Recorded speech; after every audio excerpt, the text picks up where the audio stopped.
Buenos días, estudiantes del cuarto grado. El día de hoy vamos a aprender un nuevo tema que ya habíamos puesto como premisa en la clase anterior y es la Confederación Perú-Boliviana.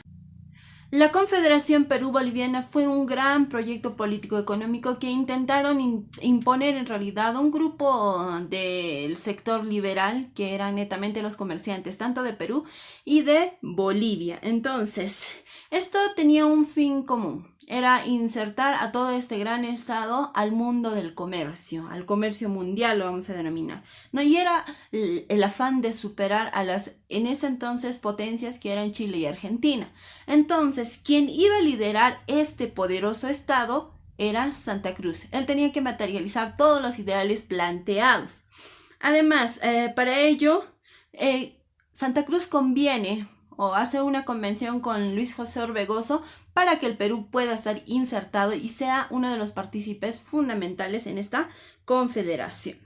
Entonces, ¿cuáles fueron los factores en realidad? Vamos a resaltar 4 factores. Primero, los geográficos, los económicos, están los culturales y los políticos, no puede faltar lo político.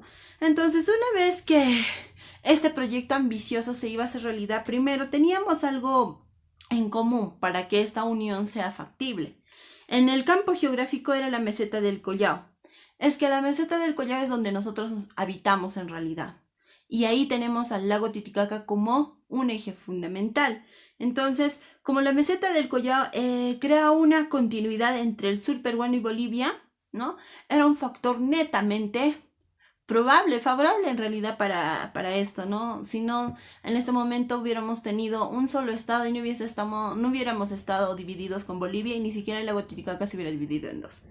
Entonces, ese era el factor geográfico. En lo económico, no existía la actividad minera en la zona. Esta generaba un intercambio comercial de textiles de la sierra y el vino de la costa. Esa era la actividad económica principal. Y en la cultural, la meseta del Collao comparte una historia prehispánica y colonial con lo que es ahora Bolivia o en ese entonces Alto Perú. ¿Listo? Y en lo político la idea era, como hace rato mencioné, unir Perú y Bolivia y era compartida esta idea por Santa Cruz, Gamarra, Gutiérrez de la Fuente y otros caudillos, tanto peruanos como bolivianos. Sin embargo, diferían en su forma y en quién dirigiría. Eso es lo que les lleva a enfrentarse más adelante entre sí. Muy bien, entonces veamos los antecedentes y las facciones. En el año 1835, tras una guerra violenta, Luis José Orbegoso fue reconocido como presidente del Perú.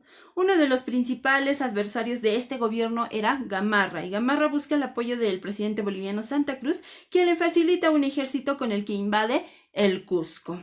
Recuerden esto, Orbegoso estaba en una crisis política tan grande, ¿no? Que tenía bastantes opositores. Entonces, por su parte, ¿no? El presidente Orbegoso se dirige hacia el sur para sofocar una serie de levantamientos. Se viene hacia el sur y sobre todo para defender esto lo que era el Cusco y Arequipa, ¿no? En realidad. Entonces, en Lima queda al frente el joven general Salaverry. En ese entonces, tras acabar con una revuelta en los castillos de Callao, toma el poder. Esto modifica las alianzas entre caudillos. Ahí es cuando Santa Cruz y Orbegoso celebran el Pacto de Junio, ¿no? Para crear la Confederación Perú-Boliviana. Ahora, ¿qué es lo que pasa? Ya que se formó esto, en un principio, en realidad, los que convienen esta confederación es Gamarra y Santa Cruz. Tenían una alianza, tenían un pacto. Pero ¿qué pasó? Cuando Orbegoso se pasa al bando, mejor dicho, Santa Cruz le propone a Orbegoso para que puedan formar esta confederación, Gamarra se desliga de este pacto que había firmado previamente con Santa Cruz y se une a Salaverry, ¿no? Para combatir. Entonces, ¿cómo se desarrolla este acontecimiento? Primero, se producen varios enfrentamientos a orillas del lago Yanacocha, donde Santa Cruz derrota a Gamarra. Este huye a la capital para continuar sus planes, pero fue desterrado por Salaverry, quien se dirigió a Arequipa. Allí vence al general boliviano Vallivian en Uchumayo. No, a pesar de esta victoria inicial, el presidente Salaverry fue derrotado por Santa Cruz en Socabaya. No, una vez derrotado, Santa Cruz lo manda a fusilar a Salaverry, ¿no? En Arequipa junto con los jóvenes oficiales a quienes él le seguía, ¿no? A Salaverry. Ahí es cuando justamente termina también el gobierno de Salaverry, 1836. Entonces, el 28 de octubre de 1836, Andrés de Santa Cruz proclama la Confederación. Este proyecto dividió al Perú en dos estados. Uno que era el estado surperuano con la asamblea en Sicuani, el estado norperuano con la asamblea en Huaura, y ambos se unirían con Bolivia, el tercer estado, con una asamblea ubicada en Tapacari. Una vez establecida la confederación, como hace rato mencioné, previamente se crean tres estados. Primero el estado norperuano, el estado surperuano y el estado boliviano. Tres estados. Entonces todo el mapa del Perú, imagínense, juntado Bolivia. Solo que en el Perú se iba a dividir en dos estados. El estado norperuano tenía las bases sobre los departamentos del norte aprobados en la asamblea de Huaura y nombran como su presidente a Luis José Orbegoso y también como copresidente ahí arriba Agüero.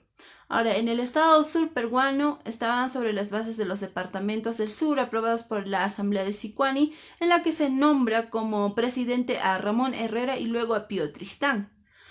En el estado boliviano también se aprueba por una asamblea en Tapacari, ¿no? Bolivia, ¿no? Donde nombran como su presidente a José Miguel Velasco y a Santa Cruz.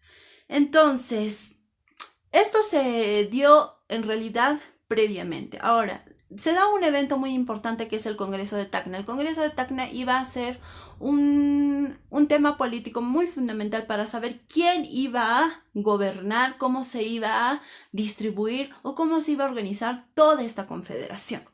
Entonces, el Congreso de Tacna. Los representantes de los tres estados, en número de 9, en realidad no, fueron 9, se reúnen en Tacna y se dan las bases para la confederación. Y ahí es donde acuerdan la conformación de tres poderes, los tres poderes que hasta la actualidad nosotros conocemos. ¿Cuáles son? El poder ejecutivo, el poder legislativo y el poder judicial. Tres poderes. Entonces, en el poder ejecutivo estaba al mando de un protector general elegido por el Congreso, ¿no? Por este Congreso, y debía durar 10 años este gobierno, ¿no? Con derecho a gobernar por si él quería 10 años más, ¿no? Si es que el Congreso no lo consuma, ¿no? O sea, no lo hace terminar el gobierno. Ahora, en el poder legislativo estaba conformado por 15 senadores y 21 diputados, personas con bastante poder económico. Y en el poder judicial estaba formado por 3 cortes supremas, uno por cada estado, ¿ok? Muy bien, entonces la bandera de la confederación iba a ser de color rojo con un escudo con 3 laureles entrelazados, el cual representaba la unión de 3 estados. Así quedaba establecida esta confederación. Entonces, Andrés de Santa Cruz gobierna, ¿no?, la confederación en el año 1836 hasta el 1839. Allí es donde trata de implantar casi las mismas medidas que había promulgado en Bolivia, lo cual crea resentimientos o sentimientos de oposición, ¿no? Pero también decreta especiales disposiciones para que se logre un progreso de esta nación. Entonces, veamos un poco lo que es el gobierno de Santa Cruz. Santa Cruz entonces convoca un congreso que estableció la unión de estos 3 estados en una confederación, regidos por una constitución, el que les mencioné hace rato, ¿no? En el mismo Congreso de Tacna también se hace una constitución nueva, y es la de 1837, que otorgaba plenos poderes a Santa Cruz. Este gobernaría con un título de supremo protector por el periodo de 10 años con la posibilidad de ser reelecto. Entonces, Santa Cruz pretende mejorar el comercio con Europa en la colonia, ¿no? Y el Perú había sido el eje del comercio con España. Con la independencia, la lejanía geográfica y la inexistencia de puertos hicieron un poquito más difícil el acceso, ¿no?, y el comercio fluido con Europa. Para remediar esta situación, Santa Cruz declara la ley de puertos libres, mediante el cual se permitía que 4 puertos de la Confederación, es decir, el puerto de Paita, el puerto del Callao, el puerto de Arica y el puerto de Cobija, nos recibirían la mercancía directamente de Europa, ya que no pasaría por los impuestos de aduana. Entonces, vean ustedes cómo queda esta confederación. En realidad fue un gran proyecto, ¿no? Un gran proyecto que lo llevó a cabo Santa Cruz, ¿no?, por la medida que él haya tomado.